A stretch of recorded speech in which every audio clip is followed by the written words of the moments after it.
देखो, a seed tells a farmer's story. एक जो सीड है, एक जो बीज है, वो फार्मर की स्टोरी बताता है, सुनाता है। ठीक, कैसे? हाँ समझ गए ना, बस समझ जाया करो। वंगाम कहाँ है? गुजरात में। और गुजरात कहाँ है? गुजरात में, है ना? कुछ दिन तो गुजारी है गुजरात में। तो अगर मैं बात करूं तो इधर अरेबियन सी है, वो राजस्थान के ऊपर आपका पाकिस्तान है, वो बात ठीक है। वो मैं नीचे वाला, क्योंकि मैंने तीन चीजें बिल्कुल सोच ली हैं कि आपको अरेबियन सी, जब भी मैप की बात आएगी मैं अरेबियन सी बताऊंगी लेफ्ट में, इधर आपको बे ऑफ बंगाल और इंडियन ओशियन, तो उसको उस कॉन्टेक्स्ट में याद रखना, कोई दिक्कत वाली बात नहीं है। देखो एक बार, वंगाम कहाँ है? गुजरात में। ठीक। In old times good seeds were stored in dried gourd. जो लौकी होता है सूखा हुआ, उसमें क्या करते थे पहले लोग? उसको कोट करके, मड के साथ मिट्टी से कोट कर लेते थे, उसको पूरा लेप कर लेते थे, और उसके अंदर जो सीड्स थे उनको रखते थे, क्योंकि पहले तो उस तरीके के हिसाब किताब नहीं थे, गोडाउन्स नहीं थे जैसे आजकल हैं, है ना? तो हम कह सकते हैं कि जो सूखा हुआ लौकी, तो ये तो आपने देखा ही हुआ है ना, तो ये जो ड्राइड गोर्ड था, लौकी था, इसके अंदर सीड्स को रखते थे, इसके अंदर सीड्स को रखते थे। ठीक हो गई बात, आगे बढ़ेंगे नेक्स्ट पॉइंट पे। ओ गॉड। देखो, नीम लीव्स, ये नीम तो देखा ही होगा अपने आसपास, दातून के रूप में भी यूज करते हैं लोग इसको। और आजकल के कोलगेट, जो कोलगेट बोल रही हूँ, वो टूथपेस्ट जो है वो प्रमोट भी करते हैं कि देखो हमारे टूथपेस्ट में नीम है, नीम के साबुन भी आते हैं, क्योंकि ये अपने आप में बहुत ही महत्वपूर्ण पौधा है या पेड़ है जिसको हम कहें। इसकी लीव्स बहुत ही अच्छे तरीके से कह सकते हैं कि एंटीबायोटिक का।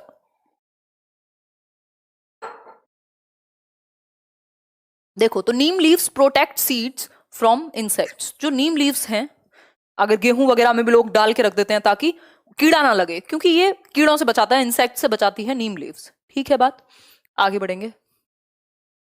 देखिए, ऊंधिया एक डिश है। ऊंधिया बना है, वो बोलता नहीं बड़ा औंधा इंसान है, औंधा मीन्स उल्टा।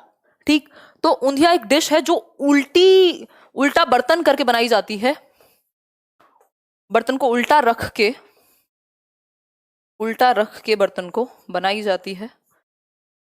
ऊंधिया is a kind of dish या सब्जी कह सकते हैं हम इसको, जो प्रिपेयर की जाती है पॉट को अपसाइड डाउन करके। ठीक, बिटवीन हॉट कोल्स, गरम कोयलों के बीच जो पॉट है उसको उल्टा रख करके ऊंधिया डिश तैयार की जाती है। ये एक बेसिक बात है। और ये ऊंधिया कहाँ है? गुजराती में ये डिश है। क्या है? गुजराती में है ये डिश। इतनी बात आप लोग याद रखेंगे। आगे बढ़ेंगे, कुछ और मजेदार फैक्ट्स को देखेंगे।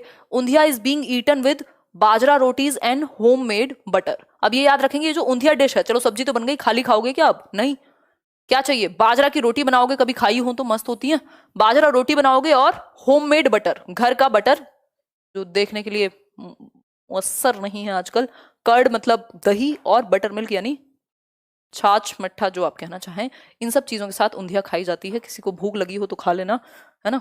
देखो एक बार, by growing the same crop, ये बड़ा इंपॉर्टेंट है, ये बहुत इंपॉर्टेंट है। देखो एक बार, बाय ग्रोइंग किसने बनाया है आज? कौन बाजरे की रोटी बना रहा है? सबको खिलवा दो यार। देखो, bye growing the same crop, over and over again using so many chemicals, the land becomes unfertile. Unfertile मतलब बंजर बन जाती है जमीन। यदि आप सेम क्रॉप को, मान लीजिए आपने, चलो बाजरे की बात हो रही थी, बाजरा उगाया और बार बार आप बाजरा ही उगा रहे हैं, या गेहूं ही उगा रहे हैं, या ईख ही उगाए जा रहे हैं, तो उससे क्या होगा? अगर आप सेम तरह की फसल बार बार उगाएंगे एक जमीन में, तो वो बंजर बन जाएगी, क्योंकि उसमें से जितने भी न्यूट्रिएंट्स थे उस तरह के उस फसल के लिए, वो बार बार सक करती रहेगी या यूज कर लेगी। ठीक, तो बंजर बन जाती है जमीन अगर हम बार बार सेम फसल उगाएं और ज्यादा केमिकल्स का, खाद वगैरह जो केमिकल वाला है उसका यूज करें, तो ऐसी बंजर जमीन बन जाएगी। ठीक है, क्लियर हो गई बात? कोई दिक्कत परेशानी इसमें नहीं होनी चाहिए हमें समझने में। आगे बढ़ेंगे। Crotons plants give signal when the soil becomes dry. जो क्रोटॉन्स प्लांट है, ये क्रोटोन का नाम याद रखना। इसको हिंदी में क्या कहते हैं एक बार देख लो, किसी को याद हो तो। क्रोटोन ही कहते होंगे वैसे तो, याद रख लो, जैसे भी याद रखना नाम, क्रोटोन याद रखना। ऐसी सी पत्तियां होती हैं इसकी। ये सिग्नल देता है जब सॉइल ड्राई हो जाती है, तो जो मृदा है जब वो सूख जाती है, ये सिग्नल देता है। क्यों, कैसे दे पाता है? क्योंकि जो इसकी रूट्स हैं, जो इसकी जड़ें हैं, वो ज्यादा गहरी नहीं जाती पानी के अंदर, ग्राउंड वाटर के अंदर, ये कम ही लेवल पे होती हैं। इसका मतलब नीचे बहुत गहरा नहीं, ऊपर तक ही अगर सतह सूख गई होगी तो ऑब्वियस है कि पता लग जाएगा कि ड्राई हो गई हैं। देखो एक बार, लिखा हुआ है the roots of the crotons do not go deep. ये बहुत ज्यादा गहरी ग्राउंड वाटर तक नहीं जाती। So when the top layer, अगर टॉप लेयर भी बंजर हो गई है ना, या पानी की कमी हो गई है टॉप लेयर में, सॉइल की, मृदा की, अगर टॉप लेयर भी बंजर हो गई है तो ये तुरंत बता देगा। तो ये एक तरीके से बता सकता है। और जब टॉप लेयर में पानी की कमी हो जाएगी तो क्रोटॉन्स की जो लीव्स हैं वो बेंड हो जाएंगी और लिम्फ बिल्कुल सिकुड़ी हुई दिखेंगी। ठीक है, बाजरे का आटा भेज दूं, कोई कह रहा है यार आटा तो होगा, ऐसे थोड़ी है, हमारे क्या गांव से संबंध खत्म हो गए हैं क्या, है हमें बाजरे का आटा भी नहीं मिलेगा? मजाक कर रही हूँ, खैर भेज दीजिएगा, कोई दिक्कत नहीं, हम रख लेंगे। द अर्थ वॉर्म्स, खिचड़ी बनी थी हमारे घर 2-3 दिन पहले। अरे डिसलाइक करने वाले को तेल लेने जाने दो, कोई दिक्कत नहीं है, क्या करना है डिसलाइक से। देखो, अच्छा डिसलाइक से याद आया, लाइक लाइक शेयर करते रहा करो, बैठे मत रहा करो। द अर्थ वॉर्म्स, नहीं तो सो जाओगे सर्दी में, एक आध काम तो खुद भी करो। The earth worms soften the soil by digging underneath to make tunnels. जो केंचुआ होता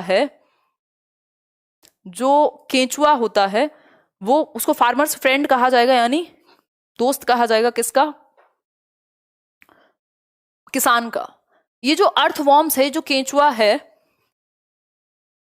केंचुआ की भी अपनी स्टोरी है, कभी बताऊंगी। तो ये क्या है, सॉफ्ट कर देते हैं सॉइल को, जो मृदा है उसको बिल्कुल सॉफ्ट कर देंगे, क्योंकि ये डिग करते हैं, टनल्स बनाते हैं, अंदर ही अंदर सुरंग बनाते रहते हैं, है ना, केंचुए जो हैं। तो ये हेल्पफुल होते हैं किसान के लिए।